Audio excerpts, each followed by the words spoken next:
Bismillahirrahmanirrahim. Assalamualaikum warahmatullahi wabarakatuh. Tuan-tuan dan puan-puan yang dirahmati Allah sekalian, sebelum kita mula, mari kita baca doa ramai-ramai. Semua tanda tangan. Mudah-mudahan Allah memudahkan kita untuk memahaminya.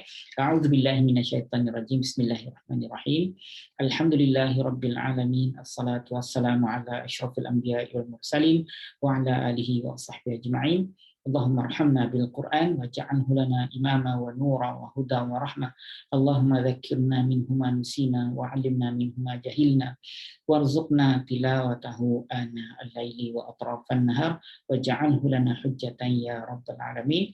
Allahumma iftah 'alaina hikmataka wa anshur 'alaina min khaza'in rahmatika ya arhamar rahimin. Walhamdulillahi rabbil alamin. Bismillahirrahmanirrahim. Rabbi shrah li sadri wa yassir li amri wahlul 'uqdatam min lisani yafqahu qawli. Amma ba'd. Tuan-tuan dan puan-puan yang dirahmati Allah sekalian, hari ini sampailah cita-cita saya sebenarnya nak share skrin yang sama dengan tuan-tuan.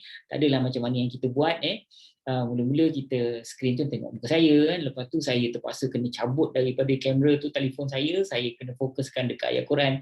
Leceh kan? Jadi sekarang ni sebab kita dah tak guna platform tak guna platform FB. So kita boleh buat dalam bentuk yang macam mana kita buat hari ni. Mudah-mudahan tuan-tuan boleh selesa tuan-tuan. Okey. Saya sebenarnya nak raikan pelajar-pelajar baru. Saya nak raikan pelajar-pelajar yang baru mendaftar dengan kita untuk bulan untuk bulan April. Selamat berkenalan, selamat bertemu, selamat berukhuwah. So mudah-mudahan ukhuwah kita akan terjalin sampai hari kiamat insya-Allah tuan-tuan. Baik, untuk pelajar baru khususnya pelajar April, saya nak bagi tahu format kita sebenarnya ialah pada program kita saya akan jawab soalan-soalan daripada tuan-tuan. So tuan-tuan boleh tanya soalan macam biasa dalam grup yang tuan-tuan selalu jawab kuis tu, dan soalan-soalan tu biasanya saya akan jawab secara personal dulu.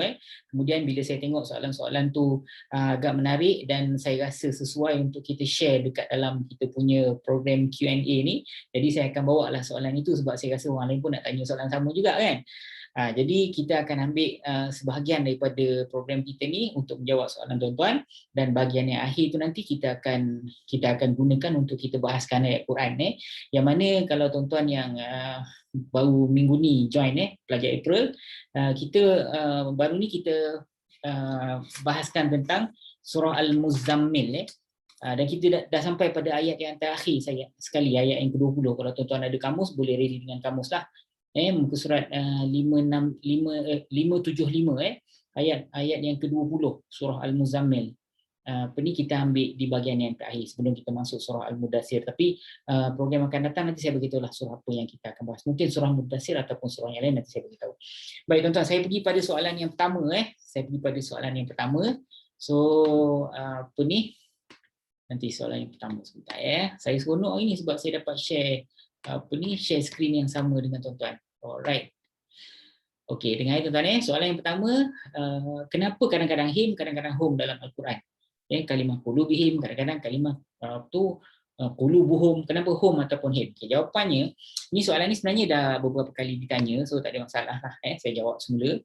Yang mana dia nak tentukan him ataupun hum ni tuan-tuan, dia bergantung kepada apa tau? Dia bergantung kepada baris huruf yang hujung sekali sebelum him dengan hum. Dia katalah kita ambil qulub, qulubihim dengan qulubuhum. Okey. Qulub tu huruf yang hujung tu kan ba kan, bergantung pada ba tu punya baris. Jadi kalau qulubuhum, kalau qulubahum juga, kalau qulubi barulah dia him. Jadi sebab tu kadang-kadang hum, kadang-kadang him. Begitu juga dengan hu atau hi tau.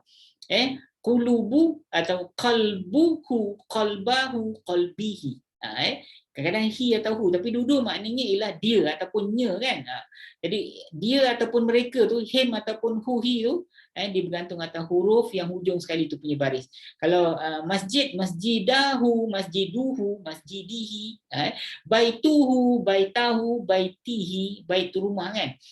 Kitabuhu, kitabahu, kitabihi, kitab maknanya buku, buku dia ataupun kalau mereka samalah. Kitabuhum, kitabahum, kitabihim. Jadi nak tentukan hum ataupun him ataupun hu dan hi, tuan-tuan tanya satu saya jawab dulu. Hu ataupun hi ataupun hum ataupun him tu, hum him, hu hi tu dia bergantung kepada huruf yang hujung sekali sebelum sampai pada hu atau hi tu punya baris. Macam contoh saya bagi tadi. Okey, kita pergi pada soalan yang kedua tuan-tuan Okey. Soalan yang kedua ialah berkenaan dengan entah. Right. Okey. Okey.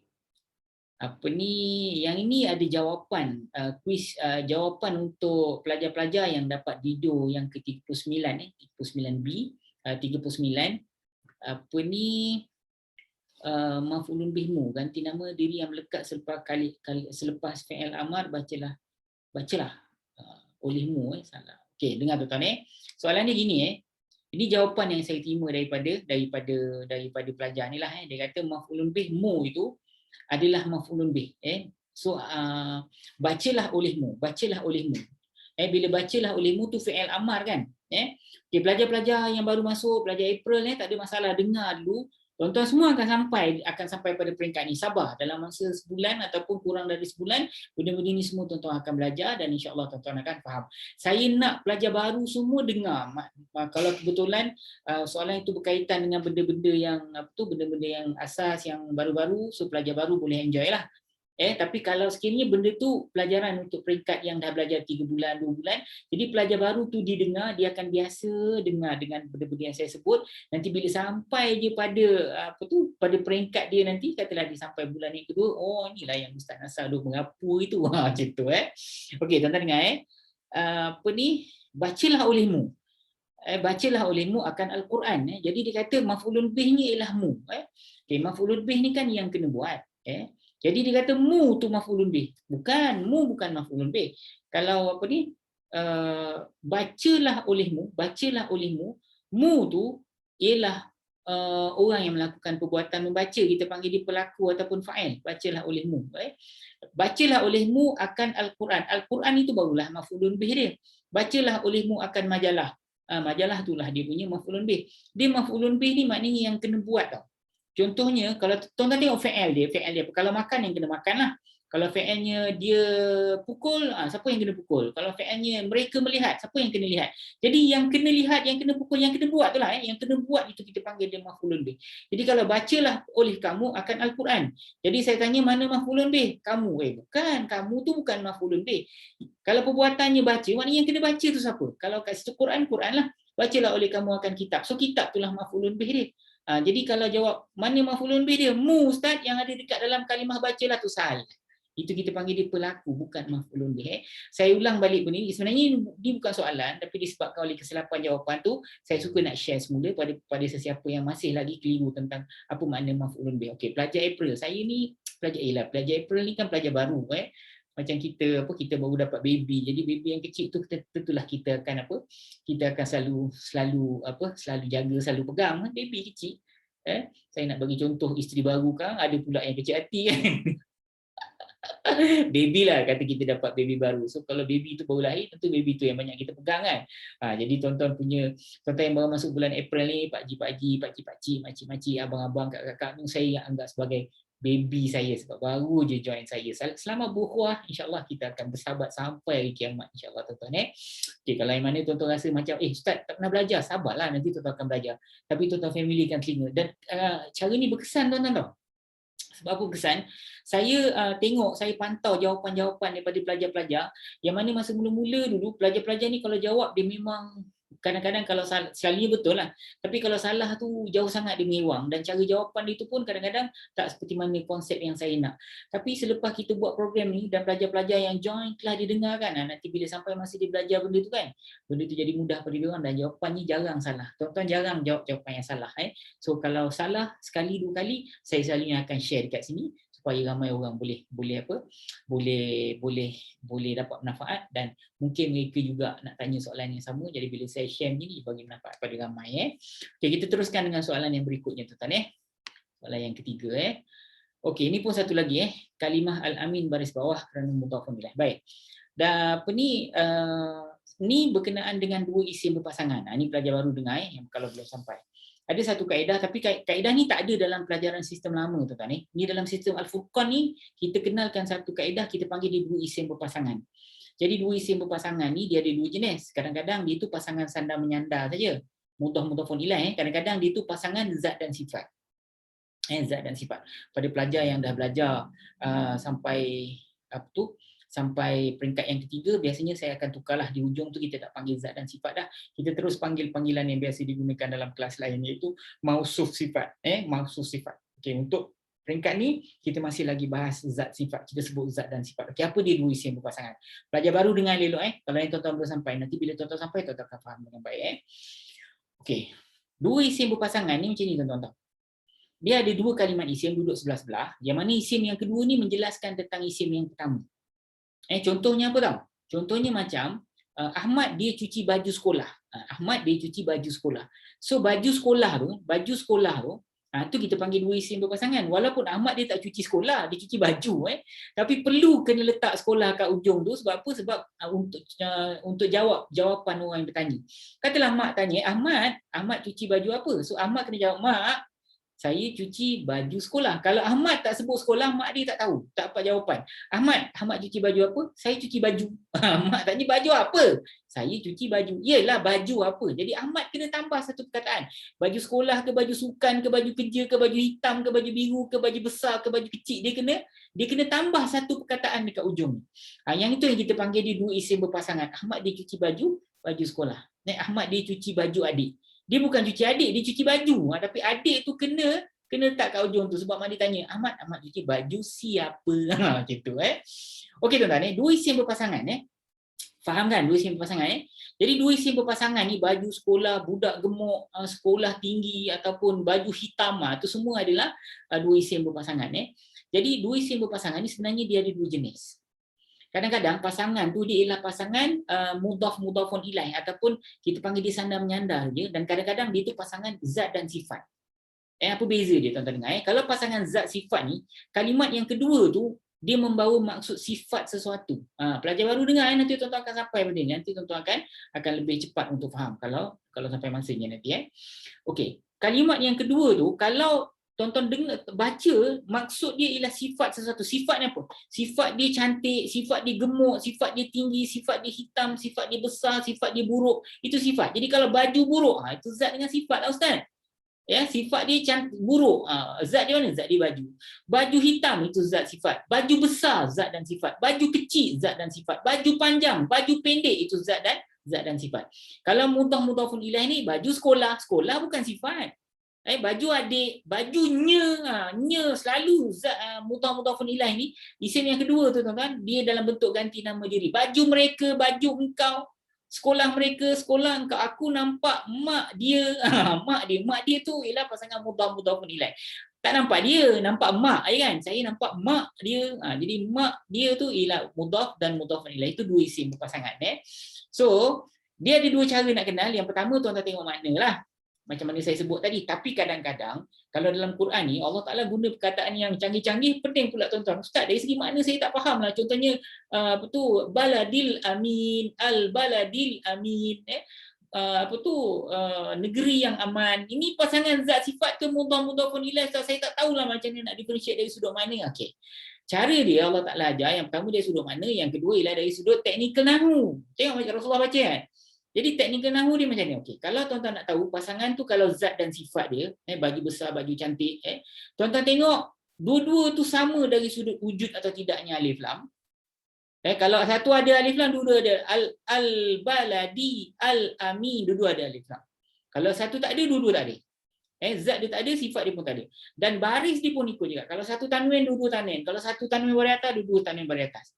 Jadi itu cara tuan-tuan nak kenal dari sudut makna, macam saya sebut tadi, dari sudut tanda, macam itulah, dia semua dia follow. Kalau satu muannah, dua-dua muannah, satu jamak, dua-dua jamak. Itu pasangan zat dan sifat. Sebab zat ni dia kena follow, sifat ni dia kena follow je baris zat dia. Contohnya saya nampak al-ustazah al-gemuk. Saya nampak ustaz gemuk. Saya nampak ustaz gemuk. Jadi itu pasangan zat dan sifat. Zat dia apa? Zat dia ustaz. Sifat dia apa? Gemuk. Boleh tak tuan-tuan? Kalau ustaz, dia follow semua benda, dia follow. Boleh tak ustaz tu pergi ngajar, gemuk dia tinggal kat rumah? Dia pergi ngajar, dia tinggalkan gemuk dia kat rumah, boleh? Tak boleh kan? Jadi tak boleh lah. Kalau boleh, saya dah lama buat tuan-tuan. Saya pergi ngajar, gemuk saya tinggal kat rumah. So tak boleh. So zat sifat ni dia follow saja. Tapi kalau mudhaf-mudhafun ilaih pula tak. Mudhaf tak boleh ada alif lam dan tak boleh ada tanwin. Mudhaf tak boleh ada alif lam, tak boleh ada tanwin dan tak boleh ada nun penambahan. Mudhafun ilaih pula boleh ada alif lam dan kena pastikan hujung dia baris bawah. Katalah baju sekolah, baju tak boleh ada al, baju saya cuci baju al sekolahi. Sekolah tu ada al dan hujung dia baris bawah. So tuan-tuan bila sampai je pelajaran tu nanti dengan catatannya, dengan latihan yang saya berikan, nanti insya-Allah tuan-tuan akan faham. So saya sekadar nak respon pada pelajar yang jawab salah ni. Mudah-mudahan siapa-siapa yang masih keliru tentang zat, sifat dan mudhaf ilaih itu, dengan jawapan ni tuan-tuan akan apa? Tuan-tuan akan mudah faham. InsyaAllah. Okey, kita pergi pada soalan berikutnya tuan-tuan ya. Okey, adakah fi'il amar mesti dimulakan dengan alif Ustaz? Untuk mu dan kamu? Okey. Kan tuan-tuan pernah banyak jumpa fi'il amar dalam Quran, tapi kebanyakan fi'il amar yang tuan-tuan jumpa tu hujung dia mesti bermula dengan alif. Contohnya perkataan pergi. Pergi tu kalau fi'il madhi dia zahaba, zahaba dia telah pergi. Tapi kalau pergilah oleh engkau, izhab, kan pangkal dia ada hamzah, izhab. Kalau keluar, kalau keluar tu keluar, kharaja, kalau fi'il amar dia keluarlah oleh engkau, ukhruj, pakai ukhruj, pakai hamzah juga. Idhab, ukhruj. Ijlis, duduklah oleh engkau, pakai alif di pangkal juga. Ataupun iqra, bacalah oleh engkau pun pakai alif. Tapi bukan semua. Kalau ada kalimat tertentu, bukan kalimat tertentulah, apa saja kalimat fi'il yang kalau ejaan dia pangkal tu memang ada hamzah, maka hamzah tu dia buang pula. Kalau yang biasa, kebanyakan daripada fi'il bukan bermula dengan hamzah hurufnya kan. Duduk, jalasa, mula dengan jim. Kalau baca, qara'a kan, mula dengan qaf. Jadi kalau kalimat-kalimat yang biasa tuan-tuan jumpa tu, yang pangkal dia bukan ejaan dia bermula dengan alif ataupun hamzah, maka kat situ kena letak hamzah di pangkal. Ijlis, duduklah oleh engkau. Iqra, bacalah oleh engkau. Tapi kalau kalimat-kalimat yang macam makan ni orang Arab sebut akala, dia telah makan akala. Jadi kalau makanlah oleh engkau, tuan-tuan nak kata akul lah, tak ada. Buang aja hamzah tu jadi kul, makanlah oleh engkau. Kul, kul bukan qaf, kaf. Kul, makanlah oleh engkau. Apa lagi? Apa lagi? Itulah tuan-tuan. Akhadha ni ambil. Memang ejaan asal dia hamzah di pangkal. Jadi kalau fi'il amar dia, ambillah oleh engkau, khudh, nampak? Khudh, ambillah oleh engkau. Kul, makanlah oleh engkau. Jadi saya ulang balik, yang mudahnya, kalau kalimat-kalimat tu yang ejaannya tidak bermula dengan hamzah, maka kena letak hamzah di pangkal. Ijlis, iqra, idhab. Tapi kalau kalimat tu yang memang ejaan asal dia pangkalnya ada hamzah, kena buang pula alif dia. Macam tu. So macam ni saya nak tahu tuan-tuan, apa yang tuan-tuan sibuk? Tuan-tuan baca Quran je sudahlah. Baca je lah. Itu saya bagi kaedah dia. Okey, ada soalan lain. Kita pergi pada soalan berikutnya tuan-tuan. Okey. Kenapa pada diagram kedua kalimat istimewa, subjek pada inna baris atas dan subjek ni pula baris depan? Subjek khabarnya baris depan. Tapi saya rujuk surah Al-Kautsar, kalimat Al-Kautsara, yakni khabar inna tidak perlu baris depan. Macam ni tuan.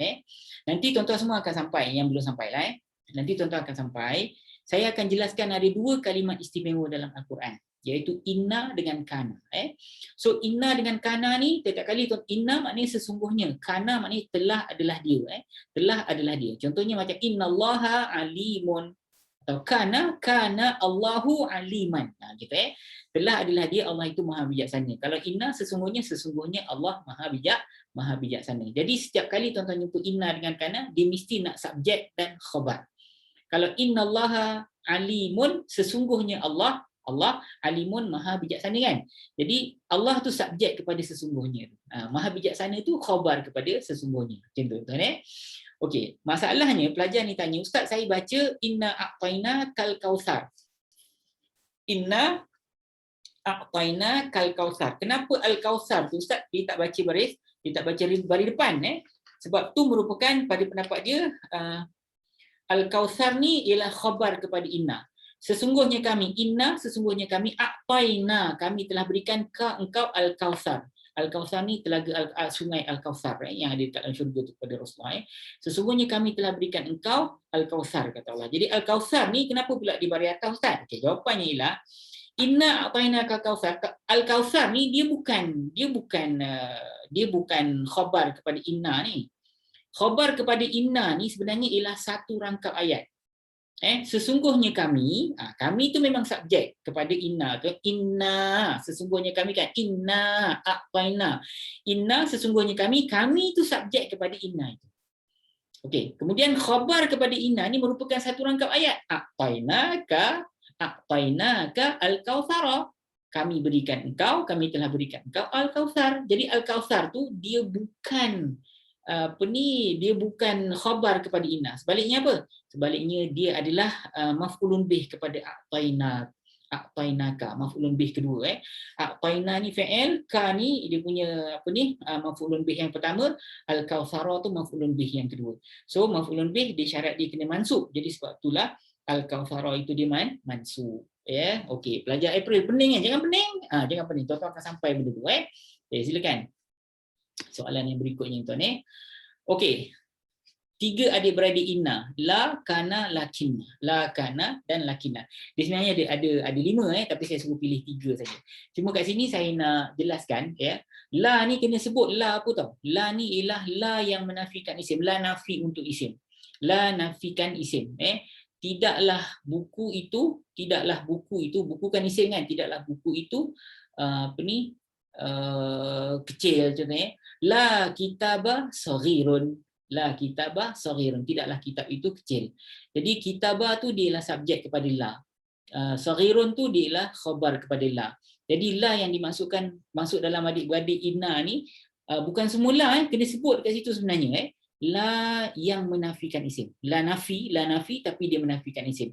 La nafi ni maknanya ada 2 lah kalau macam tu kan. Satu yang menafikan fi'il, satu lagi yang menafikan isim. Kalau yang menafikan fi'il, tidaklah dia berjalan ataupun tidaklah dia mampu berdiri, tidaklah dia berdiri Tapi kalau tidaklah buku itu kecil lah. Dia berlari, dia berjalan tu fi'il kan. Jadi kalau ada la sebelum tu, la tu menafikan fi'il. Tapi kalau tidaklah la kitabah, tidaklah kitab itu kecil. Jadi kitab tu dia jadi subjek kepada la. Kecil tu jadi khabar kepada la. Tuan-tuan Okey, kita pergi pada soalan berikutnya. Okey, surah Ad-Duha ayat 4. Tuan-tuan boleh baca kan kat sini kan So surah Ad-Duha ayat 4 min ila harf jar. Jadi hujung kalimah selepas huruf jar, selepas harf jar mesti dibari bawahkan kasrah. Jadi kenapa minal ula? Min al ula. Ulanya bari atas Ustaz. Kenapa bukan bari bawah? Okey. Dengar tuan-tuan soalannya gini. Min tu kan harf jar, Min ialah harf jar. Apa kerja harf jar? Kerja harf jar ialah membaris bawahkan kalimat yang selepas dia. Katalah minal kitabi, minal masjidi, minal baiti dari rumah, dari masjid, minal masjidi, minal kitabi dari kitab. Saya ambil perkataan itu dari kitab. Jadi kalau ada haraf jar dari kitab, minal kitabi ataupun bil kitabi dengan kitab. Jadi semua haraf jar kerja dia membaris bawahkan kalimat isim yang selepas dia. Tapi bila dia baca minal ula kan dalam surah Ad-Duha yang 4 khairun minal ula, lebih baik daripada dunia akhirat itu, walal akhiratu khairun minal ula okey. Kenapa ada min tu kemudian ula, tak baca uli? Tak boleh sebab apa? Sebab kalimat isim yang hujung dia ada haraf illah. Kalimat isim yang hujung dia ada haraf illah, maka tidak boleh diubah baris. Kalau ula lah. Kalau dia sedang berpangkat marfu' jangan baca ulu, salah, kena baca ula juga. Minal ula. Kalau hujung dia kalau dia sedang berpangkat mansub pun baca ula, kalau dia sedang berpangkat majrur pun baca ula. Jadi jawapannya kenapa Ustaz? Jawapannya ialah kerana hujungnya ada haraf illah. Tahu tak haraf illah atau apa? Haraf illah ni kalau tuan-tuan belajar tajwid, dia huruf mat. Huruf mat ni apa? Kadang-kadang waw yang tak ada baris, alif yang tak ada hamzah, atau ya yang tak ada titik kan. Itu kita panggil huruf mat kalau tuan-tuan belajar tajwid kan. Kalau tuan-tuan hari ni pelajar April yang belajar dengan kita, itu kita tak panggil huruf mat dah. Kita panggil huruf muqtal ataupun huruf illah. Saya harap sangatlah pelajar April ni boleh enjoy kelas ni. Walaupun tak berapa faham, tapi tuan-tuan akan sampai. Saya nak tuan-tuan seronok bila aku nak sampai pelajaran ni. Sabar. Tuan-tuan sebenarnya belajar sebulan je dengan kita, insya-Allah banyak benda tuan-tuan akan tahu dan tuan-tuan akan boleh mahir insya-Allah dalam masa sekejap saja. Tuan-tuan jangan risau Kebanyakan daripada pelajar kita memang tak berhenti tuan-tuan Kebanyakan daripada pelajar kita memang tak berhenti. Daripada bulan Ogos sampai hari ni, adalah yang berhenti sikit-sikit pada masalah kerja dan sebagainya, tapi kebanyakannya semua boleh follow sebab sangat praktikal dan sangat fleksibel. Malam ke pagi ke petang ke tuan-tuan boleh dengar. Lepas tu tuan-tuan boleh ulang banyak-banyak kali video kita kan yang Isnin Rabu Jumaat. Boleh ulang banyak kali, berbanyak kali pun tuan-tuan nak ulang, tak ada siapa nak marah. Saya pun tak penat. Tuan-tuan rewind, ulang balik aja video. Video pendek-pendek lah tu. Okey, teruskan soalan berikutnya. Okey, soalan berikutnya Zulzilat. Sebenarnya Zulzilat bukan Zulilu. Kenapa al-ardu tidak dipanggil maf'ulun bih? Okey. Iza zulzilatil ardu zilzalah ardu. Iza zulzilat al-ardu. Iza zulzilat al-ardu. Kan? Jadi al-ardu tu kenapa tidak disebut sebagai maf'ulun bih yang kena buat? Okey, apabila ia telah digoncang bumi itu. Apabila ia telah digoncang bumi itu. Bumi itu kan maf'ulun bih, Ustaz. Dia kata, okey, sekarang ni dari sudut makna dalam bahasa Melayu memang dia maf'ulun bih. Bumi itu kan yang kena goncang kan, tapi dari segi teknikal nahwu kita tak panggil dia maf'ulun bih, kita panggil dia timbalan pelaku. Apa dia timbalan pelaku? Okay. Timbalan pelaku ataupun naib fa'il ni sebenarnya ialah sebenarnya dia hanya akan timbul kalau ada fa'il yang majhul. Apa dia fa'il majhul? Dengar tuan-tuan, jangan kelang kabut, jangan risau, jangan susah hati. Saya akan jelaskan dengan cara yang tuan-tuan insya-Allah akan faham. Okey, fa'il ni kadang-kadang tuan-tuan akan jumpa di fa'il kita panggil fa'il majhul. Fa'il majhul ni apa tahu? Fa'il yang ganti nama diri dekat dalam tu dia bukan pelaku. Biasanya kalau tuan-tuan jumpa dalam Quran Kamus Al-Furqan kita ni, dia sebelum fa'il tu saya letak di. Ahmad dia dipukul. Ahmad dia dilihat. Kalau Ahmad dia dilihat. Adakah Ahmad tu yang buat kerja melihat orang lain ke ataupun orang yang lihat dia? Ahmad dia dilihat. Tentulah dia yang dilihat oleh orang lain tu tak? Jadi kalau kalimat fa'il yang jenis itu dia dilihat, dia dipukul, dia dikejar, itu fa'il kita panggil fa'il majhul. Fa'il majhul. Jadi kalau fa'il majhul ni ganti nama yang ada dekat dalam terjemahan tu, ganti nama yang ada dekat dalam fa'il majhul ni, kita tak panggil dia sebagai maf'ulun bih tau. Kita tak panggil dia sebagai pelaku, kita panggil dia timbalan pelaku. Timbalan pelaku. Jadi apabila ia telah digegar, digoncang, apabila ia telah digoncang bumi itu, kan bumi itu yang kena goncang kan. Jadi bumi itu kita tak panggil dia sebagai maf'ulun bih. Dari segi makna dalam bahasa Melayu mungkin tuan-tuan nampak dia maf'ulun bih kan, macam maf'ulun bih, tapi dari segi teknikal nahwu kita panggil dia apa? Timbalan pelaku. Macam ni Ali dia dipukul dengan Ali dia memukul. Kalau fa'il biasa, Ali dia memukul. Dia yang buat kerja pukul orang kan. Tapi kalau Ali dia dipukul. Jadi kalau Ali dia memukul, Ali itu merupakan pelaku. Tapi kalau Ali dia dipukul, kita panggil dia pelaku juga, tapi timbalan dia. Ustaz, kenapa kita panggil dia timbalan? Ustaz, panggil dia yang kena buat kan senang. Ali dia dipukul. Jawapannya tak boleh sebab baris si Ali itu kena baris depan. Aliyu dia dipukul, Aliyu dia memukul. Dua-dua tu tuan-tuan kena baris depan. Jadi sebab dia baris depan, tuan-tuan tak boleh panggil dia maf'ulun bih. Syarat nak jadi maf'ulun bih, hujung ni kena baris atas. Faham ke tidak? Dia kena baris atas. Jadi kalau dalam konteks tu, kenapa kita masih panggil pelaku walaupun timbalan? Sebab baris. So tuan-tuan nak tahu ilmu nahwu ni cerita pasal baris lah. Okey, teruskan. Yang ni ada isu sikit tuan-tuan, soalan ke-9. Saya tangguh soalan ni minggu depan. Pelajar ni tanya, La ilaha illallahu. Kenapa baca Allahu? La ilaha illallahu. Illa tu kalau tuan-tuan nanti sampai pada satu peringkat saya akan jelaskan. Illa ni kita panggil dia haraf istisna. Istisna. Jadi makna istisna tu ialah pengecualian. Pengecualian. Jadi apa yang dikecualikan tu kita panggil mustasna lah. Contohnya semua lulus illa Ali. Semua lulus illa Aliyah. Semua lulus kecuali si Ali, kecuali si Ali. Jadi Ali tu dia kena baris atas. Sebab apa? Sebab dia kita panggil yang dikecualikan. So harap pengecualian mana? Kecuali tu lah, illa tu lah.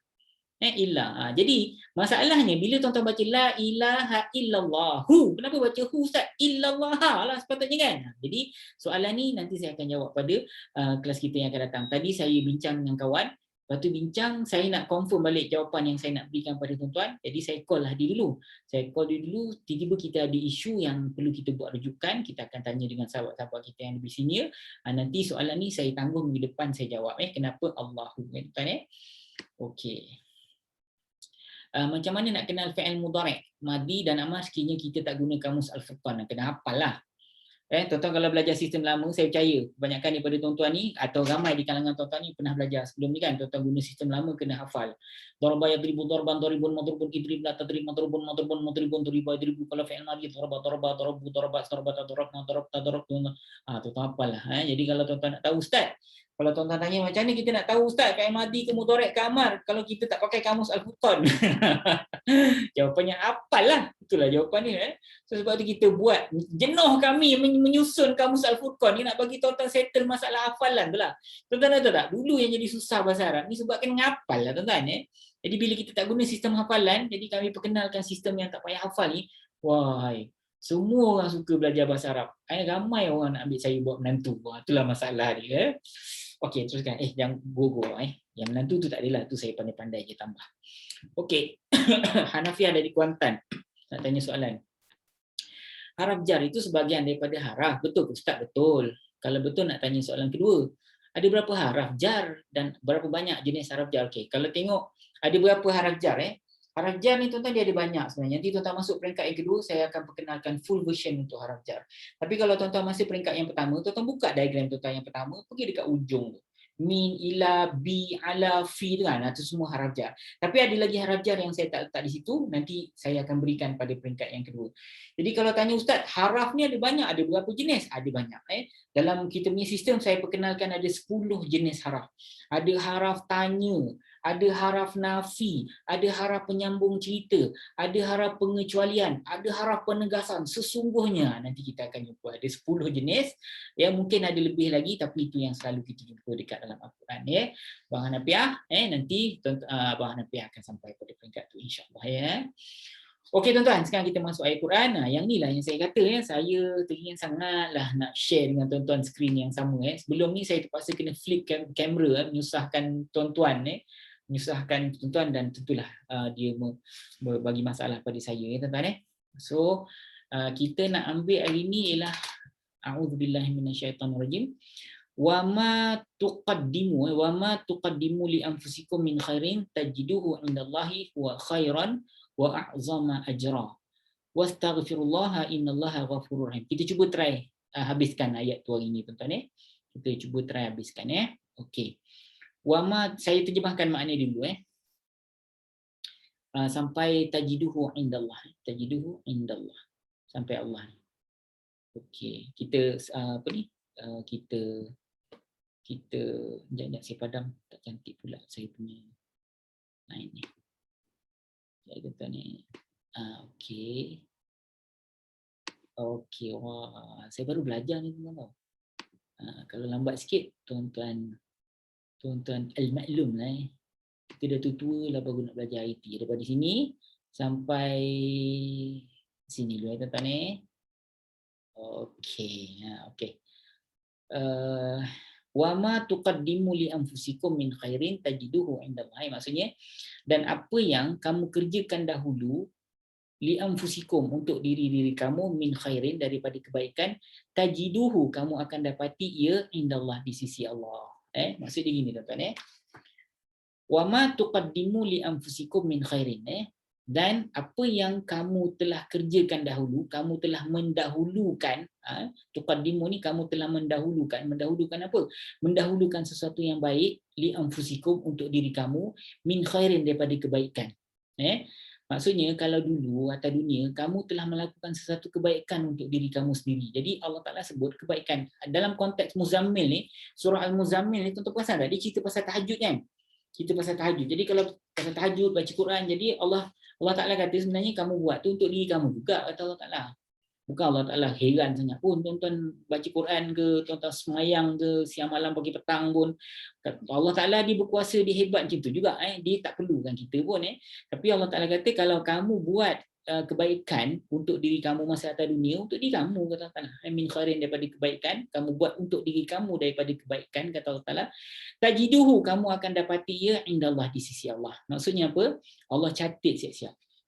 Kamu dah terlupa kan? Kamu dah terlupa tapi Allah ingat kadang-kadang tuan-tuan pergi aku tak ada pun banyak sangat buat beramal macam ni. Allah Taala kau lupa kau lupa. Kadang-kadang benda yang kita rasa kecil tuan-tuan tapi sebenarnya bagi manfaat yang besar. Contohnya macam ada orang datang minta tolong dengan kita, susah sangat, dan kita bagi pertolongan pada waktu tu, dengan apa yang kita tolong tu dia develop sampai benda tu jadi besar. Contohnya macam apa kita panggil lah, katalah seseorang minta bantuan daripada tuan-tuan, tuan-tuan bagi bantuan, kemudian dengan bantuan katalah dalam bentuk kewangan ni, dengan duit yang tuan-tuan bagi tu dia mulakan satu kehidupan baru. Dibesarkan anak dia dan sebagainya tuan-tuan ni. Tuan-tuan tak tahu tau. Tapi Allah Taala ingat. Daripada hasil bantuan tuan-tuan tu dia dapat develop keluarga dia, dijaga keluarga dia dengan baik. Jadi pahala tu berterusan tuan-tuan akan dapat walaupun tuan-tuan tak tahu. Jadi Allah Taala kata nanti kamu akan dapati kebaikan yang kamu lakukan tu ada di sisi Allah. Allah catat huwa khairan wa a'zamu ajran. Ia adalah lebih baik. Tuan-tuan buat kebaikan, tuan-tuan rasa kebaikan tu tak adalah banyak mana kan. Jadi Allah Taala akan balas pada tuan-tuan kebaikan yang jauh lebih baik daripada apa yang tuan-tuan buat. Contohnya apa tahu? Contohnya tuan-tuan solat lah, ataupun tuan-tuan buat satu kebaikan. Tapi hasil daripada kebaikan yang tuan-tuan buat tu sebenarnya Allah Taala akan gantikan berlipat-lipat kali ganda bila tuan-tuan Allah Taala masukkan dalam syurga tanpa hisap contoh. Wah, happy tuan-tuan oh. Ya. Kalau tuan-tuan masuk syurga tanpa hisap, dengan perbuatan tuan-tuan yang tuan-tuan rasa kecil tu, tiba-tiba dalam syurga tu segala macam yang tuan-tuan tak pernah terfikir pun tuan-tuan boleh dapat, dengan bidadarinya kan, dengan segalanya lah yang kita sebut yang tuan-tuan tak boleh nak bayangkan dengan fikiran, akan diberikan oleh Allah yang jauh lebih baik daripada apa yang pernah tuan-tuan buat dulu. Jadi sebab tu Allah Taala kata huwa khairan, ia lebih baik, kata Allah, wa a'zamu ajran, dan lebih besar pahala dia walaupun dulu tuan-tuan rasa benda tu kecil. Kemudian wastaghfirullah, dan mohonlah keampunan oleh kamu kepada Allah, innallaha ghafurur rahim, sungguhnya Allah itu Maha Pengampun lagi Maha Penyayang. Baik tuan-tuan dan puan-puan yang dirahmati Allah sekalian, kita ambil kepada rangkap yang pertama. Kita nak bahaskan tentang apa kita panggil technical nahwu. Okey. Ini pelajar-pelajar April, dengar tuan-tuan yang mana tuan-tuan dah belajar, okey, yang mana tuan-tuan belum belajar, tuan-tuan akan sampai benda ni. Tapi basic dia senang, isim fi'il haraf dan isim fi'il haraf. Itu saja. Okey, kalimat yang pertama wa maknanya dan. Inilah kalimat haraf. Inilah kalimat haraf. Tapi pelajar April dengar, wa ni tak ada dekat dalam kelompok haraf yang dalam diagram pertama tau. Dia ada dekat dalam diagram yang kedua. Wa ni termasuk dalam kelompok haraf juga, tapi dia masuk dalam kelompok haraf ataf. Ataf maknanya apa? Ataf maknanya penyambung cerita. Dia habis, kemudian wa ni dan kan. Dan maknanya haraf ni ialah haraf penyambung cerita. Kemudian ma maknanya apa yang inilah kalimat isim. Tapi isim yang ada gelaran dan fungsi, gelarannya ialah isim mausul, isim mewakili. Dia mewakili apa? Yang itu kita kena cari sekejap lagi. Okey, tuan-tuan dengar, kat sini ada masalah sikit tau. Bukan masalah lah. Kat sini ada unsur syarat dan jawab. Ini saya nak tekankan dekat sini. Pelajar lama, dengar dulu. Tuan-tuan pernah belajar tentang haraf syarat ni tak? Jadi haraf syarat ni, kadang-kadang Allah tak pakai pun haraf syarat. Allah tak pakai pun haraf jawab. Tapi dekat situ ada unsur syarat dan jawab. Jadi bila ada unsur syarat dan jawab, fi'il mudhari' yang ada kat situ dia tetap akan majzum juga. Contoh dia gini, tuan-tuan dengar dulu. Haraf syarat ni jika tau, haraf jawab ni nescaya. Jika engkau makan, nescaya engkau kenyang. Jika engkau makan, nescaya engkau kenyang. Tapi kalau tak pakai haraf syarat, pakai haraf jawab saja, boleh juga. Engkau makan, nescaya engkau kenyang, boleh juga. Jika tak pakai, boleh. Ataupun tuan-tuan pakai haraf syarat je, haraf jawab tak pakai. Jika engkau makan, kau kenyang, boleh juga. Betul tak? Tapi kadang-kadang dua-dua tak pakai. Macam dalam konteks ni, dua-dua tak pakai. Haraf syarat pun tak pakai, haraf jawab pun tak pakai. Tapi ada unsur syarat dan jawab. Contohnya apa? Kau makan, kau kenyang. Kau lari, aku kejar. Dia sebenarnya jika engkau lari, nescaya aku kejar. Betul tak? Tapi jika tak pakai, nescaya pun tak pakai. Boleh juga. Kau lari, aku kejar. Kau kenyang, kau makan, kau kenyang. Jadi dalam konteks ini ada unsur syarat dan jawab. Tapi tak ada haraf dia tau. Tapi dekat situ ada unsur syarat dan jawab, maka fi'il mudhari' dia jadi majzum. Ni pelajar peringkat ketiga faham lah ni. Okey, tengok ni tuqaddimu. Kamu kerjakan. Inilah kalimat. Saya bulatkan sikit kat sini. Alright. Okey tuan-tuan. Inilah fi'il mudhari'. Jadi fi'il mudhari' ini tuan-tuan tengok dia majzum. Kalau pelajaran peringkat kedua, saya tanya fi'il mudhari' kan. Kalau pelajaran peringkat kedua, soalan pertama, apa ganti nama diri dekat dalam ni? Kamu, Ustaz.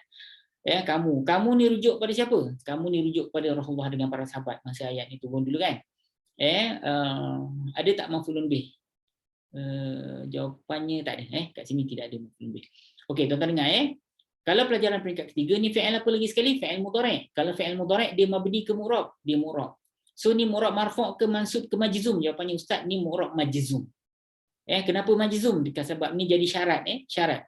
Daripada apa yang kamu kerjakan dahulu tajiduhu indallah, nescaya kamu akan dapati di sisi Allah. Ni jawab dia tau. Jadi syarat ni pun majzum, tajidu pun majzum. Cuma persoalannya dia majzum dengan tanda apa? Fi'il mudhari' dia majzum dengan 3 tanda. Tanda yang pertama kadang-kadang Allah pakai dhammah dekat ujung ni bukan Tanda yang kedua kadang-kadang dia majzum dengan buang haraf ilah. Di sini pun bukan gunakan kaedah tu. Cuba tengok dia punya ganti nama diri ni kamu. Kamu termasuk dalam af'alul khamsah kan?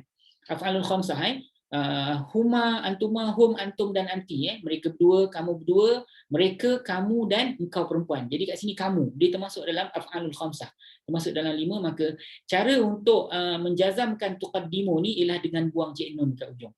Asal perkataan ni tuqaddimuna asal tapi kalau tanya ustaz, ini fi'il mudhari' untuk kamu, mana nah dia sudah hilang? Jawapannya dia sudah dijazamkan. Siapa yang menjazamkan dia? Keadaan dia. Dia merupakan syarat, maka dia telah dijazamkan dengan cara ataupun teknik nombor 3 tu Okay, li haraf jar, anfusi ni isim majrur disebabkan oleh li kum maknanya kamu kum maknanya kamu. Kemudian min maknanya dari, inilah kalimat haraf haraf apa? Haraf jar. Khairin khairin ni ialah kalimat isim. Okey, pelajar April dengar dulu Inilah kalimat isim, betul ke tidak? Maknanya kebaikan. Khairin ni ialah kebaikan, dia ialah kalimat isim. Tanda isim yang menunjukkan khairin ini ialah tanda yang menunjukkan khairin ini merupakan kalimat isim ialah dia ada 2 tanda. Yang pertama dia tanwin, yang kedua dia baris bawah. Dahlah tanwin baris bawah pula kan? So maka ini ialah kalimat isim Okey, jantina dia muzakkar sebab tidak ada tamarutah, jumlah dia mufrad sebab tidak ada terjemahan berganda, ganti nama diri ketiga. Sebab apa ketiga? Sebab isim secara automatik ganti nama diri yang ketiga. So dhamir tersembunyi, ganti nama diri tersembunyi dalam khairin ini ialah huwa. Huwa dalam bahasa Inggeris makna apa? Maknanya he. So tuan-tuan akan sampai nanti sehari 2 lagi insya-Allah tuan-tuan baru video kedua kan? Video hari yang kedua. Tak lama tuan-tuan akan sampai video tersebut Okey, tajiduhu. Tajiduhu ni sekali dia ialah fi'il mudhari', fi'il mudhari' ganti nama diri dekat dalam ni ialah kamu. Kamu rujuk pada siapa? Kamu rujuk pada Rasulullah dengan para sahabat dalam konteks ayat ni masa turun dulu tuan-tuan Ada maf'ulun bih tak? Yang ni ada maf'ulun bih. Dhamir kalau melekat dengan fi'il secara automatik jadi maf'ulun bih Okey. Ni dia majzum disebabkan oleh dia jawab Ni tadi syarat tuqaddimu, tajidu ni dia jawab dia. So cara nak tunjukkan yang kalimat ni telah pun majzum, dia jawab fi'il mudhari' yang menjadi jawab dia majzum ialah dengan buang cik nun. Sebab apa? Sebab dia min af'alil khamsah juga. Okey, hu maknanya dia, ni ialah maf'ulun bih daripada tajidu ni. Sebab kaedah saya kalau ada dhamir melekat selepas kalimat fi'il secara automatik dia jadi maf'ulun bih. Hu ni rujuk kepada apa tuan-tuan? Rujuk kepada ma ni. Dan apa yang kamu telah dahulukan, telah kamu kerjakan dahulu untuk diri kamu daripada kebaikan, kamu akan mendapati ia. Ia ni rujuk kepada apa yang. Rujuk kepada ma tu Okay, indallah, inda di sisi ni ialah kalimat isim. Dia ni isim yang ada gelaran dan fungsi Di sisi kan, ni apa gelaran ni? Ini ialah isim zaraf. Zaraf ada 2, zaraf tempat dengan zaraf masa. Di sisi ni ialah zaraf, di sisi ini ialah zaraf tempat Allahi. Ni selain daripada itu, inda ni dia jadi mudhaf, Allah ni jadi mudhafun ilaih. So kalimah Allah ialah isim, dia isim biasa. Dia majrur disebabkan oleh mudhafun ilaih. Ini huwa ni ialah isim dhamir. Khairan wa a'zamu ajran. So khairan ni ialah kalimat isim, tanda isim dia tanwin. Jantinanya muzakkar, jumlahnya mufrad, ganti nama diri yang ketiga, dhamir tersembunyi dalam khairan ialah huwa. Huwa ni ialah kalimat haraf iaitu haraf ataf. Penyambung kita a'zama. A'zama ni lebih besar. Ini ialah kalimat isim. Kalimat isim tuan-tuan mana tanda isim dia tak ada tanda, cuma kita tahu melalui mana. Jantinanya muzakkar sebab tidak ada tamarbutah, jumlahnya mufrad sebab tidak ada terjemahan berganda, ganti nama diri yang ketiga sebab isim automatik ketiga, dhamir tersembunyi dalam azama ialah huwa juga. Ajran isim, jantinanya muzakkar sebab tidak ada tamarbutah, jumlahnya mufrad, ganti nama diri yang ketiga, dhamir tersembunyi dalam ajran ialah huwa juga. Wastaghfirullah, huwa dan Ni saya raih pelajar lama. Tadi cari domain tersembunyi, kita raih pelajar baru kan. Okey, ni kita saya raih pelajar lama. Wa dan inilah kalimat haraf, iaitu haraf ataf. Istaghfiru, mohonlah keampunan oleh kamu kepada Allah. So istaghfiru ni fi'il, dia fi'il amar. Ganti nama diri dekat ni kamu rujuk kepada Rasulullah dengan para sahabat. Maf'ulun bih ada tak? Maf'ulun bihnya ada. Itu ialah kalimah Allah. Kalau pelajaran peringkat ketiga, istaghfiru ni dia mabni sebab fi'il amar dia mabni. Allah ialah isim biasa, dia kalimat isim, pangkat kalimat ni dia mansub. Tanda mansub dia fathah, penyebab mansub dia maf'ulun bih untuk istaghfiru tu. Kemudian innallaha ghafurun rahim. Inna sesungguhnya ni ialah haraf taukid, haraf penegasan. Allah ialah kalimat isim biasa, pangkat dimansub sebab dia adalah subjek kepada inna. Ghafurun rahimun. Inilah kalimat isim, dia isim biasa. Dia berpangkat marfu'. Sebab apa? Sebab dia adalah khabar kepada inna. Khabar kepada inna. Dalam masa yang sama dia jadi mausuf ataupun zat sifat ni. Rahim ni sifat ataupun mausuf sifat. So rahimun dia follow baris zat dia, follow baris mausuf dia. Sebab tu dia sama-sama mufrad, sama-sama tak ada alif lam. Kemudian sama-sama baris pun sama. Ghafurun rahimun. Dua-dua sama. Sebab apa? Sifat dia follow baris zat. So tuan-tuan, terima kasih atas perhatian. Nanti insya-Allah kita akan jumpa pada pertemuan kita akan datang. So mudah-mudahan tuan-tuan akan tuan-tuan istiqamah dengan pengajian kita, dan insya-Allah kebanyakan di pelajar kita semua istiqamah, semua sampai habis. Tak ada yang berhenti tengah jalan. Adalah tapi tak ramai. So mudah-mudahan pelajar-pelajar April selamat datang dan selamat berkuah, dan mudah-mudahan kita Allah Taala temukan kita dalam satu situasi yang sangat diredai insya-Allah. So terima kasih atas perhatian. Assalamualaikum warahmatullahi wabarakatuh.